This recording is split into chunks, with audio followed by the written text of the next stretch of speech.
hot chocolate. It's absolutely one of my favorite drinks this time of year. This video is all about autumn, fall, and that fall type drink. Yeah, I know it's not pumpkin spice and it's not apple cider. Those are good drinks, mind you, but for me, the king is a good cup of hot chocolate with some marshmallows on top, maybe even a bit of whipped cream. So this video is about recreating this image here. I'm going to show you how I did it so you can do it. So you can create that warm, nice autumn looking drink image. So if that's what you're into, let's get into it.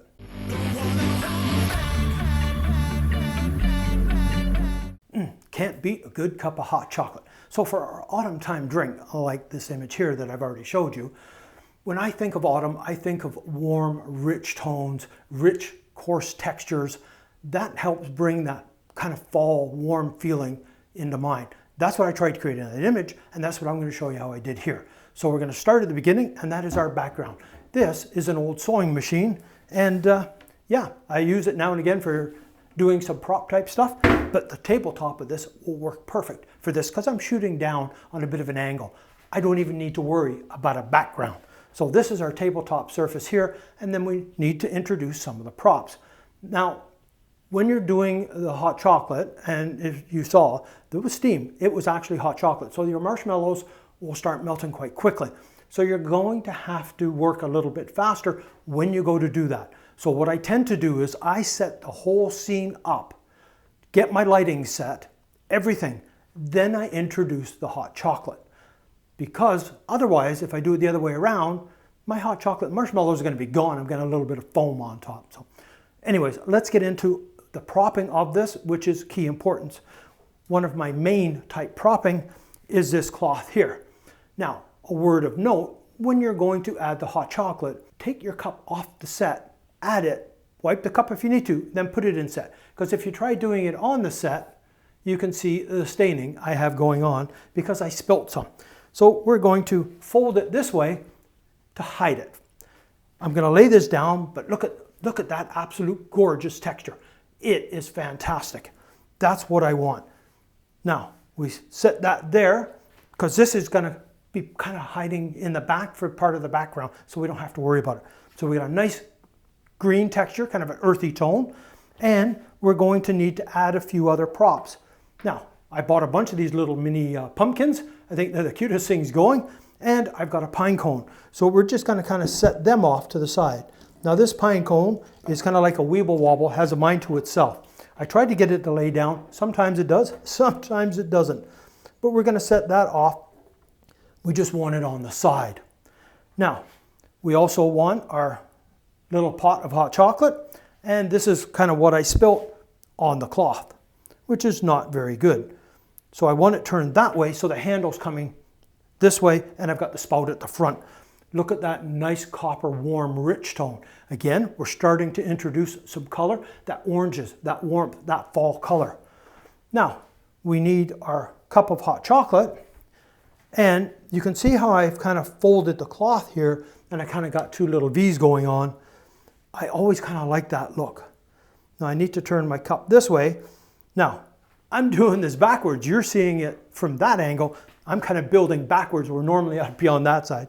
So you got to bear with me while I fiddle a little bit. Now, that doesn't look bad, but I got a little too much distance here. I already know that.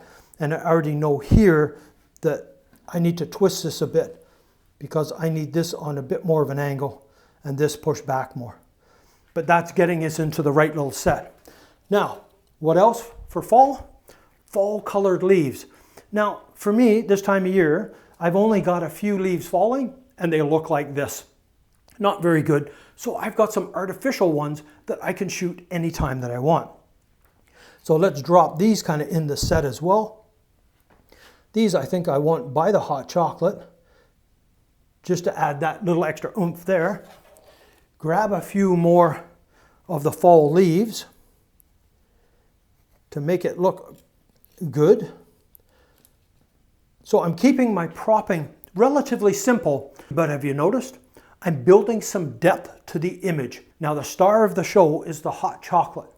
So I don't want to lose focus of that, and I'm going to use a fairly narrow depth of field. I'll be shooting probably about 5.6 maybe, and that should blur this stuff out quite well. I will be using the Tamron 90mm lens. As you know, it's my go-to favorite. It'll blur this out just brilliantly. So that's the setup there. Now, I don't know if you can really see it, but my marshmallow has melted already. Because why? When I do these tutorials, I need to build the set first and then re-engineer it for you guys. The reason being, if I sat here, oh no, that pumpkin's not right, I need this squash, oh I need this and I need that. You're gonna watch me spend an hour, 2 hours fiddling with things to get it right, to be able to do it. So what I end up doing is I create the image and then I simply rebuild it back for you guys and do these tutorials. It's the easiest way I found to be able to do it and the fastest way for me to get through it. Now the only other thing we need is some little marshmallows, and as I say, they melt quite quickly, so I put them in last minute on top because hot chocolate is hot. Now you can let your hot chocolate get cold and then it is a non-issue, but you're not really going to melt your marshmallows, and I wanted that creamy look to the drink, so that's why I did what I did. So that's the basic setup. If there's any questions on the composition or my propping, leave it down below. Love to get back to you on it. But as I say, I got some texture going on. I've got some warm, rich tones coming on, which I can enhance a little more in Photoshop. Now, when we're talking texture, what kind of lighting do we need? It's sure not frontal lighting. Nope, it's side lighting. And here I'm using a strip box. The reason being, I get a narrow beam of light, and this light is actually kind of skimming across this way, so I'm only getting a bit coming onto the front of the cup. Now, I went with a strip box because when I tried using a soft box, it evenly lit the scene more, and it wasn't giving me the mood and the feel I wanted. So I wanted something a little harder, a little more edgier. So I've got about 2.5 feet between the strip box and my table.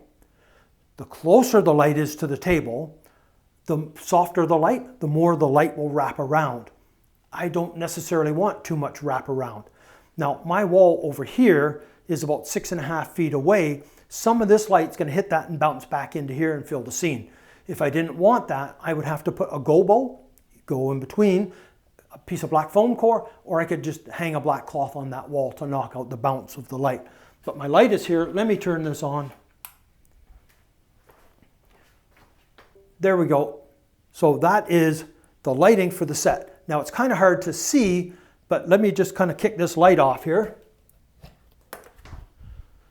So you can kind of see this lighting effect a touch more. So let me put the light back on so I'm not in the dark for you. There you go. So now I simply take my camera and I put the tripod roughly here. I'm shooting down at a 45-degree angle into the cup. I'm using the Nikon D800 with that Tamron 90mm lens on it. So that's all there is to this. My settings were basically shutter 160 to go in sync with my speed lights. I'm using the Alien B800 attached to that, and f5.6. Those numbers typically don't mean anything to anybody because it depends on the room you're shooting in and your lighting equipment. But some people like the specs. That was the numbers that I used. But yeah, that's it. As I say, I don't need a background because I'm shooting down at a 45-degree angle. So anyways, that's it for this one. I want to keep it fairly short and sweet. And I'm going to enjoy me a cup of hot chocolate. If you have any questions, comments, leave it down below. I'll get back to you on it. If you have any ideas for videos you'd like to see me do, leave it down below. So anyways, if you're new to the channel, please subscribe. Hit that bell notification so you're aware when I post new videos like this. If you enjoyed it, please give it a thumbs up. So, until the next time.